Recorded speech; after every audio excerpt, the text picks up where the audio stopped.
Hi, this is Eric from Longbox Review at longboxreview.wordpress.com. Today I have a few trade paperbacks to talk about. I've been slowly working my way through the of trades that I have been buying and then just sticking on the shelves to read at a later time. And I don't know, I've just been trying to relax and catch up on some reading, I guess. And so what I've done that very thing, and I have here, first of all, a trade from Marvel Comics. This is a collection of the 12, a 12-issue limited series plus a special called Spearhead that's been collected in hardback form here. This is by J. Michael Straczynski and Chris Weston. Let's see. So as you can see on the cover, they've got a bunch of these Golden Age heroes, and I believe these are actual heroes from Marvel's Golden Age. And this is a story about them waking up in modern times after being on ice, so to speak, since the war. Like Captain America, right? So the 12 are Laughing Mask, The Witness, Fiery Mask, Black Widow, although not the one that we're familiar with these days, Captain Wonder, Dynamic Man, Rock Man, Blue Blade, Electro, I believe. Yes. Mr. E, which is not the Mr. E that we know from DC Comics. Excello and the Phantom Reporter. I love the Golden Age names. They're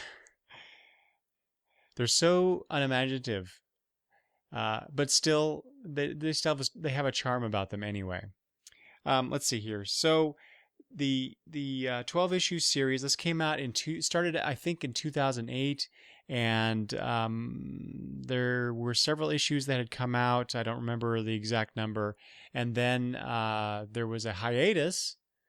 And then the series finished up later. Again, I'm not sure of the exact date, but I do know that, well, I recall anyway, some months ago, it may have been within the last year, I remember seeing in previews that they were collecting the second volume of the 12, and I decided, because I had heard so many good things about it, that I would try it out. But I figured that they would come out with a collection or a complete collection, and indeed Marvel did, and I got that book.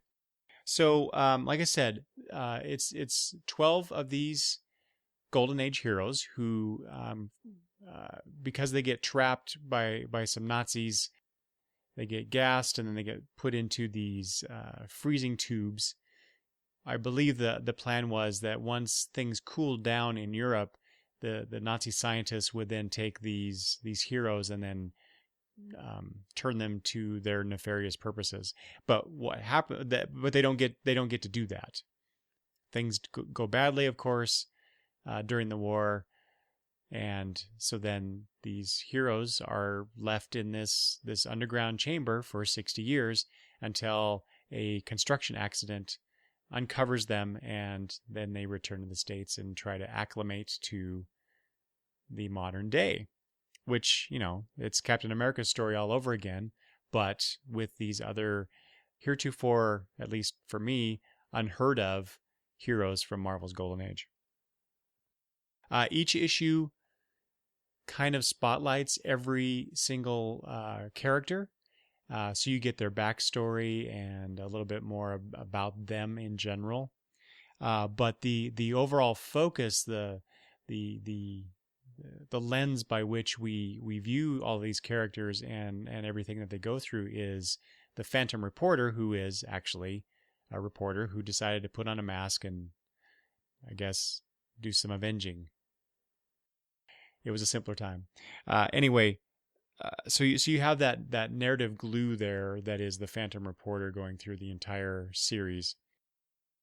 Along the way, things are happening in the modern day, we get a lot of flashbacks during these spotlights. But in the modern day, people are being killed in mysterious ways, and the hero, well, at least the Phantom Reporter, at first is just trying to figure out what's going on. It makes it look like the Black Widow is perhaps responsible, or maybe it's another of the guys that are doing this. And then there's Electro, which is the robot, and the robot is the invention of a scientist who kind of put his brain, or put his consciousness, so to speak, into the construct, and he was able to control the robot remotely that way. When he was trapped in the underground bunker, the signal got broken, and that the human character behind the robot ended up dying, or so we're led to believe. And so then the robot basically is just this it's just a robot sitting over there in the corner for pretty much all of the series until we get to the end. And I should mention that I probably will be talking about specific things here that if you haven't read the series, I hope I'm not going to spoil too much about it, but I just might. So be forewarned there. As I said, the Phantom Reporter gets news that weird things are going on, and he starts kind of sniffing around, trying to figure out what's going on. In the meantime, like I said, he suspects that something's up with Black Widow, and then Blue Blade, which is he's the guy with no shirt on, and he has a sword, and that's his shtick. Well, he's kind of a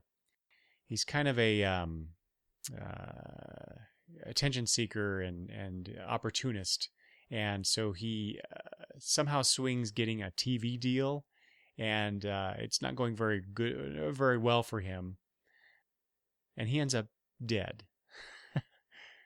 I'll get to that in a little bit. Let's see here.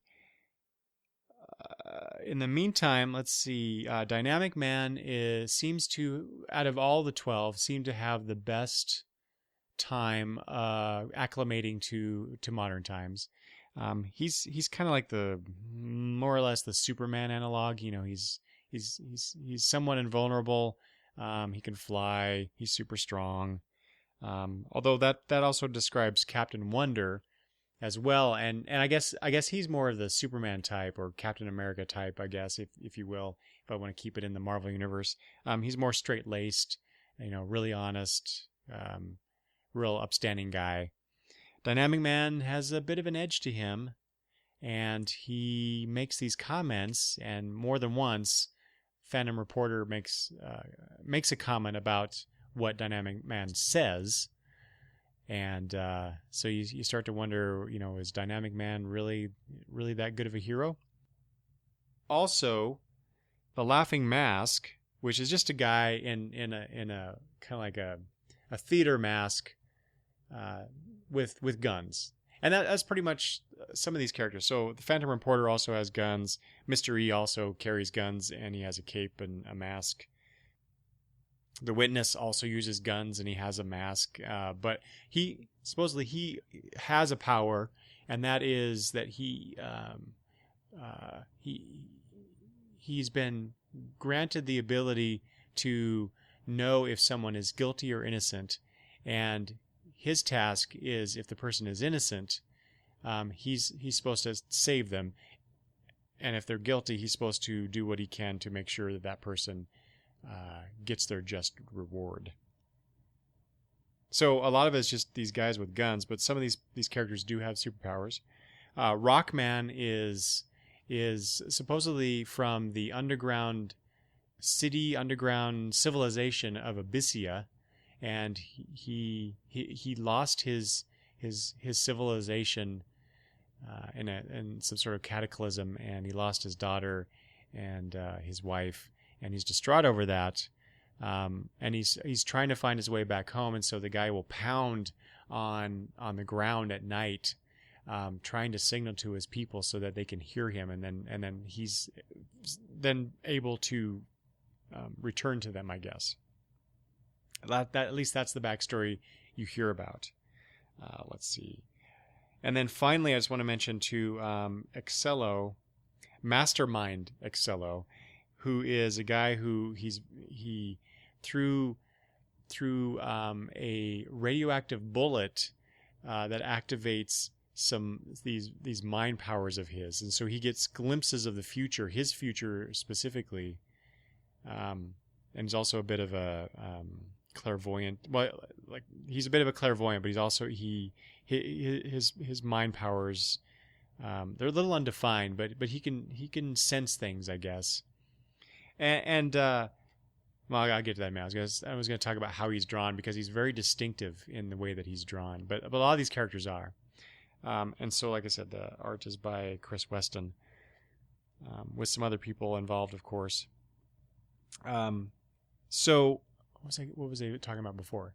So yeah, Blue Blade ends up dead with a TV show that was crappy to begin with, but he figures out what's going on. So, like I said, Phantom Reporter is trying to run down these leads on these murders, and getting to know the backstories of his fellow heroes along the way. He eventually finds out what happened with Blue Blade, and I'll get to that in a second. Or I can just talk about it now. Let's see. So it turns out that Dynamic Man isn't quite who he appears to be. He actually turns out to be an android that a scientist in the late 30s or early 40s, I don't remember the exact time frame, but created him, kind of like the Human Torch situation. And so while the heroes were in hibernation, the robot Electro kept sending out a signal trying to reconnect to his master, the scientist guy. Well, he did connect to something, and it was Dynamic Man who sensed the signal, and then they had a meeting of the minds, if you will. So basically, Dynamic Man was using Electro to go out and murder certain people, including Blue Blade. Of course, Phantom Reporter puts it together, and with the help of some other people, they stop him. And along the way, Phantom Reporter has a crush on the Black Widow. You find out that her powers are more or less... it's implied that they're demonic based, I guess, or some sort of... It's spiritual in any sense, but it's supposed to come from a dark place, and I guess that's where I get the demonic thing. Like I said, he's harboring a crush, and in the end they kind of get together, although it's implied that she's bisexual in a few scenes. So there's a one in particular scene in the end where a secretary of Excello's is did I say that right? Yeah, too many names. Excello's secretary makes a comment about how Black Widow hadn't called her the night before, and she says that she will. And so Phantom Reporter makes some comment about that, and about the room being too warm, and so he might be having some fun later. Anyway, there's a lot of stuff crammed in these 13 issues. So like I said, they defeat Dynamic Man in the end, but along the way, Captain Wonder gets hurt, but he's able to overcome that. Phantom Reporter actually inherits the Flaming Mask's flame powers, and you find out the Flaming Mask got his powers because he decided not to save the guy who had the powers before him, because he just wanted those powers. So it wasn't altruistic, and many of these characters end up not being the altruistic superheroes that you kind of would expect coming out of the Golden Age, and that makes sense. Nothing is as simple even back then, things weren't as simple as perhaps the comics made them appear to be. But given our sensibilities nowadays, we just simply could not accept a story like that where the characters were so earnest and so forthright. At least from the pen of J. Michael Straczynski, right? Anyway, then the book ends with a 13th issue called Spearhead, which is basically just a story set in World War II, and some of the 12 end up teaming up with Captain America and Bucky and Namor and not Namor, Whizzer and I want to say Miss America or Miss Liberty. I can't remember her name. Anyway, they go after Red Skull, and Phantom Reporter ends up actually saving Captain America's life. So there you go. Okay, so I liked it. I liked the story overall. I had some issues with how familiar this story was. Specifically, it reminded me a lot of the DC Elseworlds series, The Golden Age, by Jim Robinson, Paul Smith, and Richard Ory, in that, let's see here. Wow, I can't remember his name now. I want to say Dynaman. Yeah, I think that's it. So Dynaman, who's on the cover of the trade of the Golden Age, he's kind of like sort of the Superman analog here in the story. Well, he turns out to not be exactly what we think he is too. So he's kind of like Dynamic Man in the story of the Golden Age, which came out many years before the 12. There's also murders involved. There's a robot man in the Golden Age who ends up murdering a bunch of people, although he's not being controlled by anybody. He just lost his humanity and teamed up with Dynaman, who actually turns out to be, spoilers, right? Turns out to be Hitler. Hitler's brain is in Dynaman's body. See, I just spoiled one of the best stories ever, but go read it anyway. But there's just just a lot of parallels between the Golden Age and the 12, featuring Golden Age heroes. So I thought that was really strange, and I don't know if anybody has picked up on that or what. I didn't do any research as to the reception of the 12, but anyway, like I said, I enjoyed it.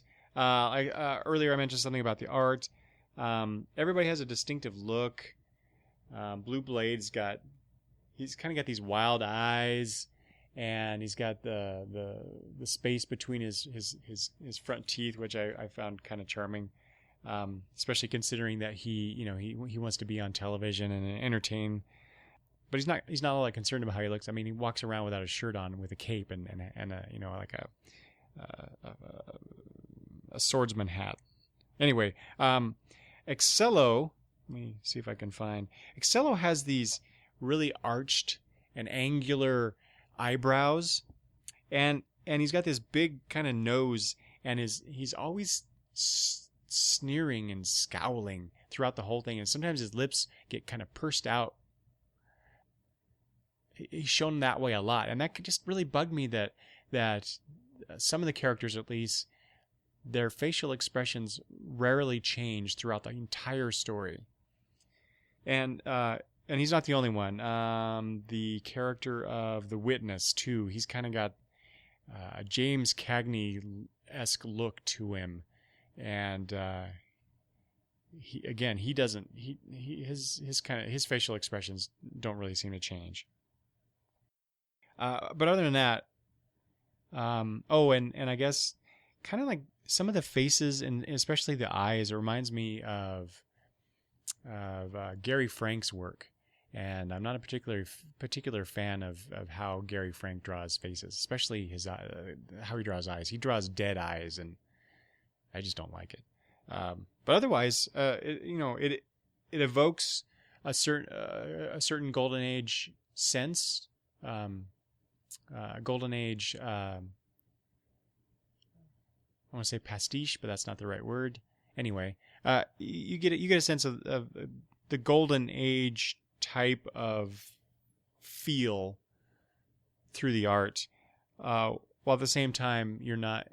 You get a certain modern sense added to it. So I commend the artists for that, for balancing or delicately accomplishing that duality of the art. So there you go.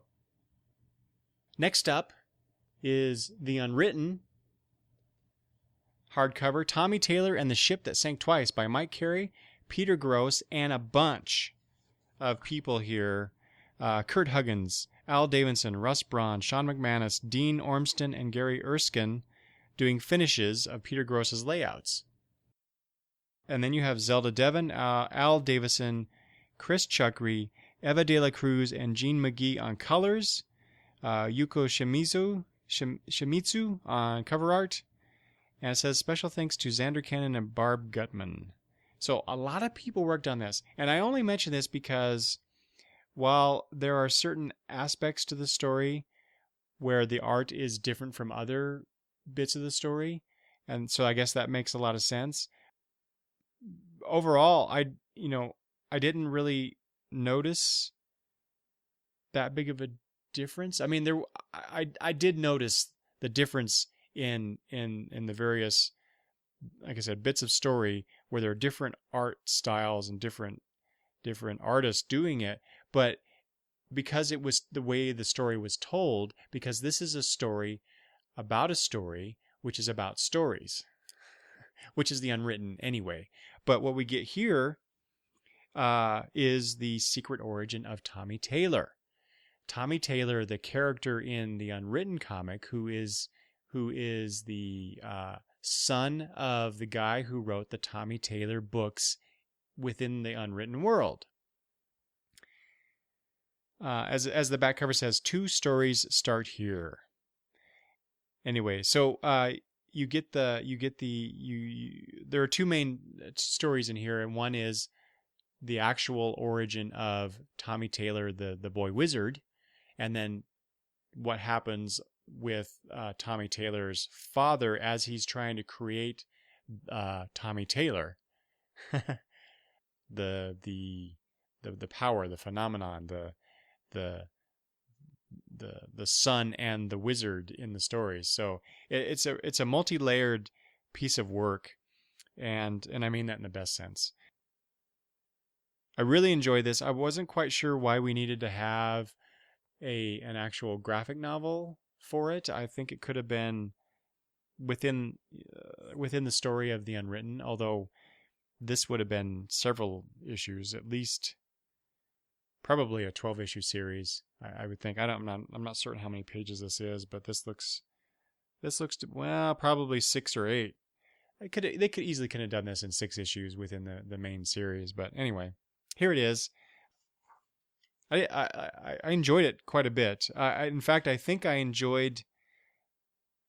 I was trying to think of, as I was reading this, which story do I enjoy the most? Is it the Tommy Taylor the boy wizard origin, or Tom Taylor and his father's story? And I think I like the latter more than the former. Although the former is very familiar, if you know the Harry Potter stuff, and just fantasy boy wizard type, not even boy wizard, but just wizard type stuff. The tropes are there, along with vampires and other things thrown in the mix. So there's a lot of stuff, and some of that's on purpose. It wasn't just let's just throw everything and the kitchen sink into it.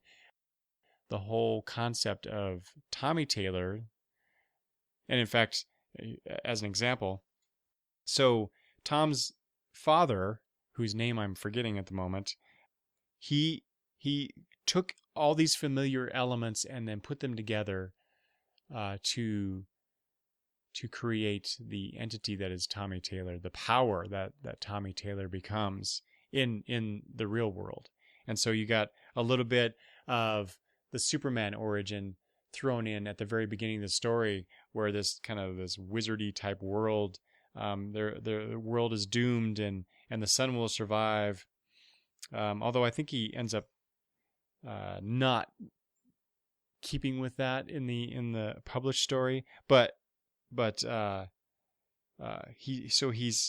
dad is borrowing heavily from familiar story bits, which only serves to empower the story that Tom Taylor becomes.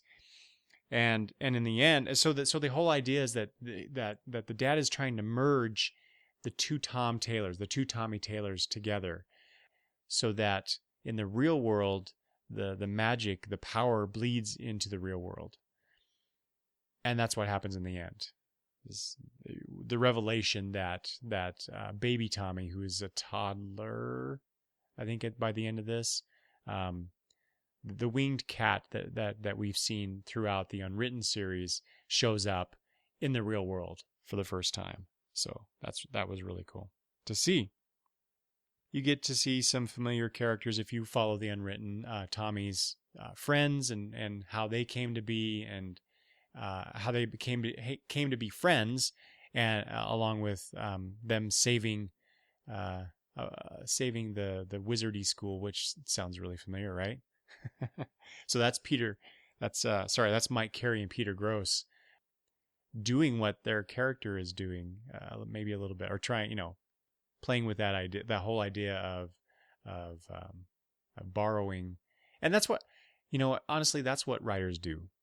Speaking as a former writer myself, you take the bits that you like and you work them, you work the magic in your own way, and hopefully come up with something more than the bits themselves. It becomes something more than the bits themselves.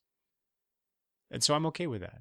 But I really like the idea of this whole series playing with story. What does story mean? When does story become truth, and how much do story lies play into the strength of a story? It's just really fascinating stuff if you like to think about story, which I do.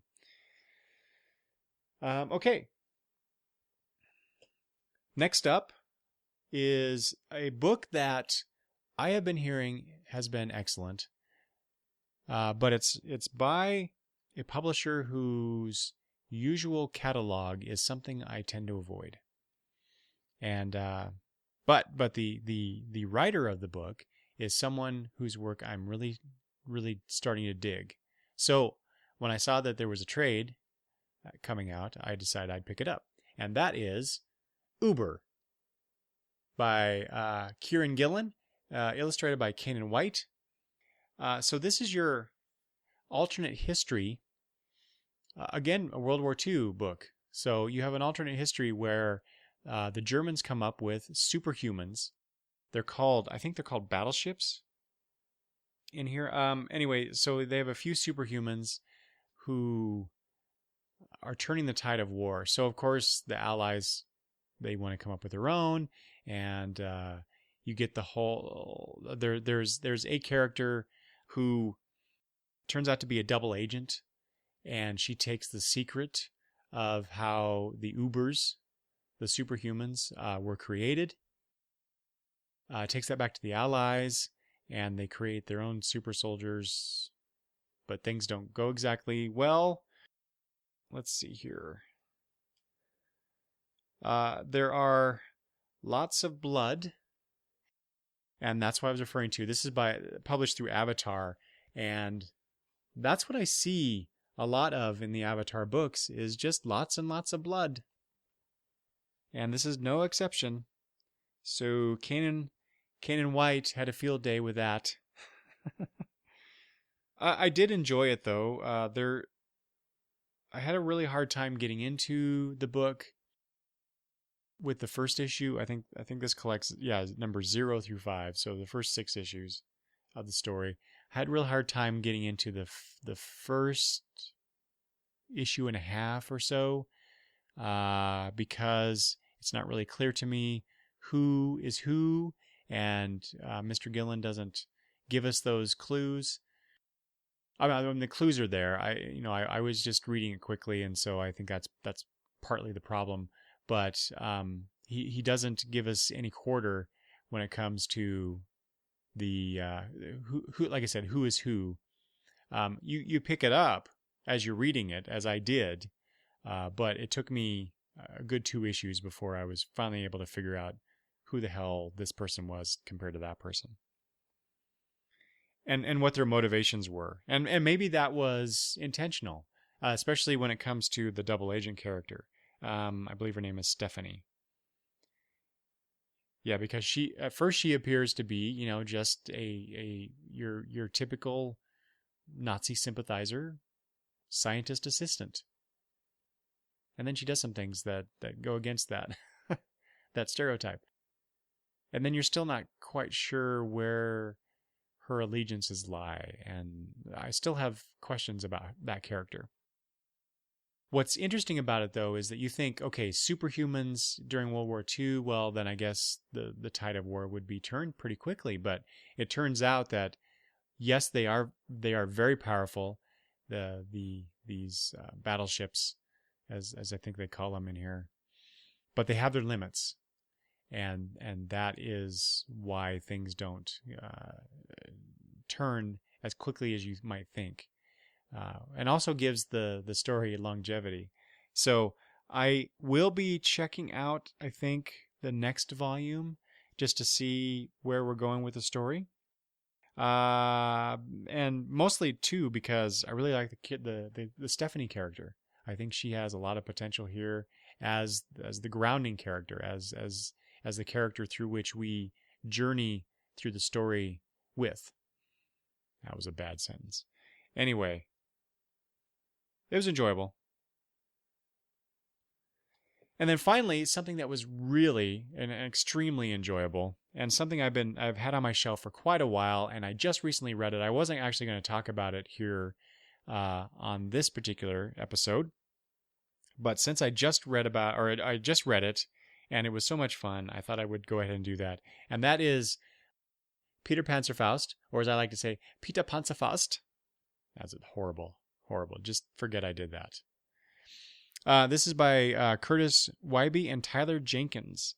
And so, along with Alex Salazzo on colors and Ed Brisson on letters, this is an Image comic, Shadowline imprint, and it is basically what happened. What would happen if oh boy, I'm blanking on Peter Pan. That's yes, I did. I actually did read this.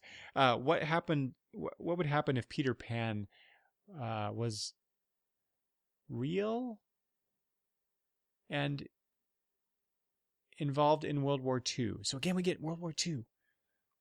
That's 3 books having to do with World War II. That's weird. I didn't plan that. Okay, so Peter shows up to help, and he's American in this. So he as it says here, Peter rallies a handful of plucky French orphans, and they must work together to survive Europe's darkest hour. And of course, those plucky French boys are the Lost Boys in the story. And you get their first adventure together. So they're trying to get to, well, they're trying to escape from a particular town in France because the Germans are coming, and so they decide to go to Paris and work their way there. And along the way, they lose a boy or two. Get to Paris, of course, the Nazis arrive, and so then I believe that is the end of the first volume of basically them deciding that they are going to help the war effort. The story opens up, though, with one of the Lost Boys, now an old man, being interviewed by someone in modern times. And so so the story is essentially told in flashback, but you really get engaged in the story as if we're experiencing the story for the first time, or it's being told as if it were the story and not a flashback. So, but the flashbacks the flash forwards to the modern time with the older character never feel intrusive, and it just feels natural as part of the story. And It's really well done. The art is a little stylized, I want to say. The characters are really angular and like I said, stylized. So it takes a little bit of getting used to, but it's okay. The heads are kind of weirdly shaped, pear-shaped, elongated shaped things. But it's okay. And you also Wendy is in here too, Wendy Darling, along with her brothers. And but Peter is there is a supernatural quality to Peter, because when he's around, the boys seem to be able to do things that they normally probably couldn't do, such as jump the gap between two buildings as a explosive device is coming towards them, and they're going to blow the building up. And Peter jumps across, no problem. The boys are like, okay, we can either stay here and probably die in this explosion, or we can jump across the building, risk our necks. But that's the thing, is that once they've committed to being with Peter, things just they seem to work out, and two, they don't really have that much fear involved in what they're doing. So Peter has that, like I said, that supernatural quality about him that affects the boys and how they do things and what they can do. So it's really nice. And just the spirit of camaraderie with all of the boys. It's really glossed over here in this story. Like I said, it's told in flashback, so we're getting the highlights of the beginning of this adventure, as the boys travel throughout France or parts of France. So I'm hoping that in future volumes, because I did pre-order the next, not pre-order, sorry. I did order the next volume in my last comic order. And like I said, I really hope that in future volumes that they expand on that quality, and so things aren't glossed over as much. I really want to get into the characters that we've been introduced to now. Not necessarily Peter Pan. I like the idea of Peter being a kind of an unknown quality. If they define him too much, then that just takes away his magic. Maybe not literally in the story, but figuratively within the confines of the story that we've been given. But I really want to get to know the quote unquote human characters here, and how they feel about things, and get their perspective on Peter Pan and their adventures together. So I'm really looking forward to reading more volumes of this. So that's it. That's all of the trades that I wanted to talk about for now. There's a bunch more that I've read recently that I could talk about, but I think I'm done for this episode. So I hope I didn't spoil too much of this stuff. It's hard to give a synopsis of a book without kind of spoiling things, and I feel like I really did a crappy job on the 12, so I apologize about that. Anyway, what I really hope is that I haven't enticed you to not read these books, because I've enjoyed all of them, some more than others, but they were pretty good, if not really good. So I hope you go read them, decide for yourself. I hope that you enjoy them as much as I did, or even more. Or even if you have read them and didn't like them, or you do read them and you don't like them, I'd really like to know what you think about these particular books. So you can email me at longboxreview@gmail.com. I'm also on Twitter at longboxreview. I've got a Facebook page. I've got a Tumblr. I've got on the website longboxreview.wordpress.com. There's a link to SpeakPipe where you can click a link and then send me a voicemail. You can, at your computer, you can record a voicemail and it sends it right to me. I also have a voicemail number, 208-953-1841. That's what I want to say. I hope that's right. Anyway, all this information is at the website longboxreview.wordpress.com, and just click the contact tab or the about tab, and all that stuff is there. So you can get all that information there. Anyway, thank you. Go read some comics. Bye.